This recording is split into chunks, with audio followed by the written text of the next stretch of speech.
सभी श्रोतागणों को नमस्कार। बच्चों को प्यार। आज का हमारा बहुत ही इंटरेस्टिंग टॉपिक है, क्यों बनते हैं चक्रवात। जाने कैसे रखा जाता है तूफानों का नाम। तो तूफानों के नामकरण के लिए प्रमुख रूप से जिम्मेदार संयुक्त राष्ट्र की संस्था, यूनाइटेड नेशन की संस्था वर्ल्ड मेट्रोलॉजिकल ऑर्गेनाइजेशन है।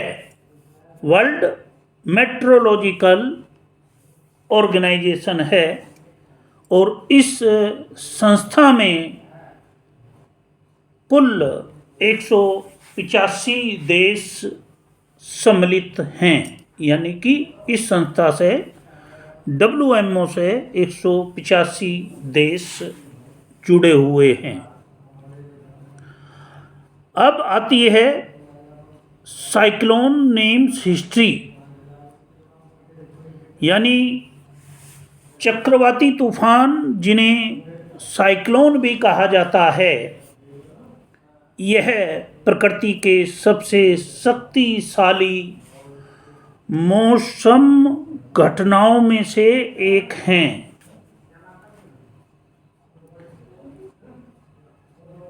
ये विशाल रोटेटिंग स्टॉर्म समुद्र के ऊपर बनते हैं, घूमते हुए तूफान जो समुद्र के ऊपर बनते हैं,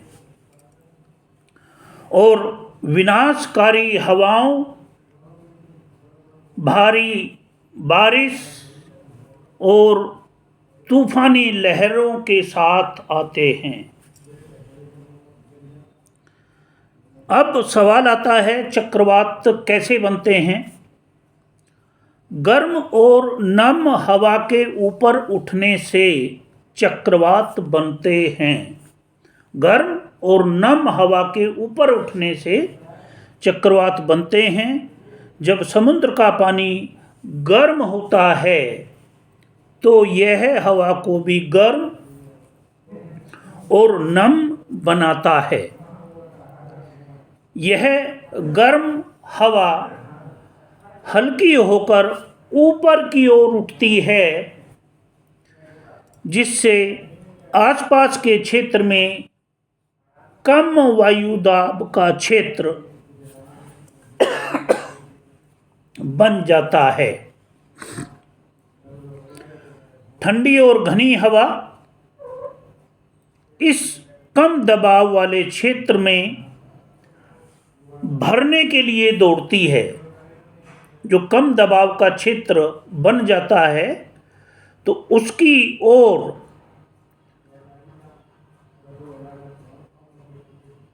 घनी हवा इस कम दबाव वाले क्षेत्र में भरने के लिए आती है, जिससे हवा घूमने लगती है और एक चक्रवाती तूफान बन जाता है। चक्रवातों का नामकरण कैसे होता है।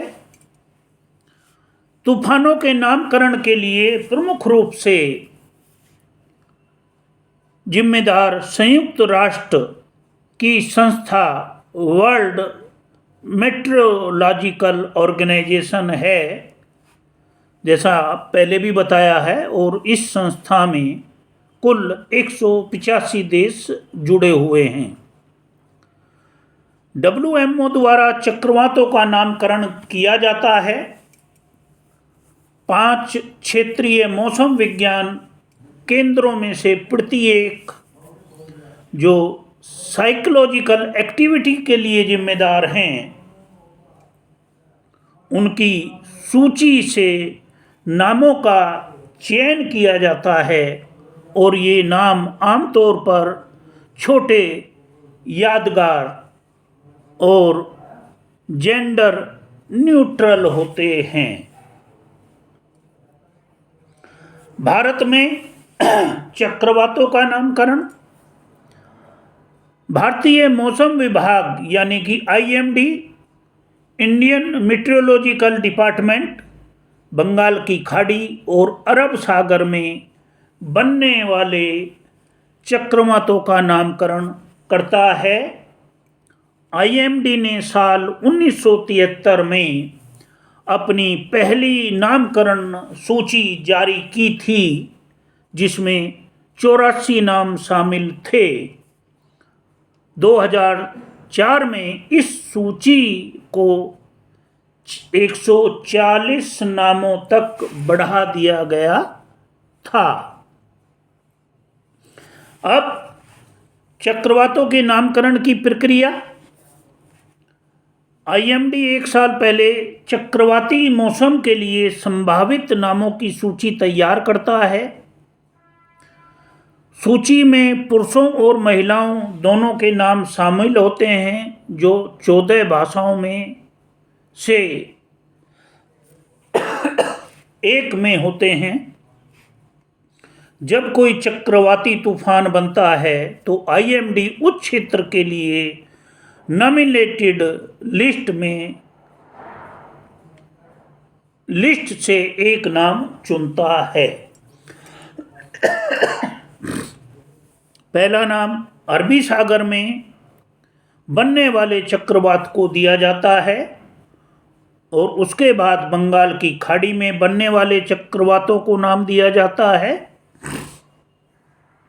अगर एक ही मौसम में कई चक्रवात बनते हैं तो अगले नामों का इस्तेमाल किया जाता है। अब बात आती है चक्रवातों के नामकरण के क्या फायदे हैं। चक्रवातों के नामकरण से लोगों को तूफान के खतरे के बारे में ज़्यादा जागरूक होने में मदद मिलती है। मीडिया और आम लोग तूफानों का आसानी से उसके नाम का मेंशन कर सकते हैं। इंटरनेशनल कॉरपोरेशन में सुधार होता है क्योंकि कई देश एक ही नेमिंग सिस्टम का उपयोग करते हैं। तो ये है चक्रवातों के विषय में जानकारी, क्यों बनते हैं चक्रवात और कैसे रखा जाता है इन चक्रवातों का नाम। तो सभी से ये आशा करता हूँ कि मेरे इस चैनल को ज़्यादा से ज़्यादा सब्सक्राइब करें, लाइक करें, शेयर करें और अपने कमेंट आवश्यक रूप से ज़रूर दें। कल फिर एक नई वीडियो के साथ मिलेंगे, तब तक के लिए नमस्कार।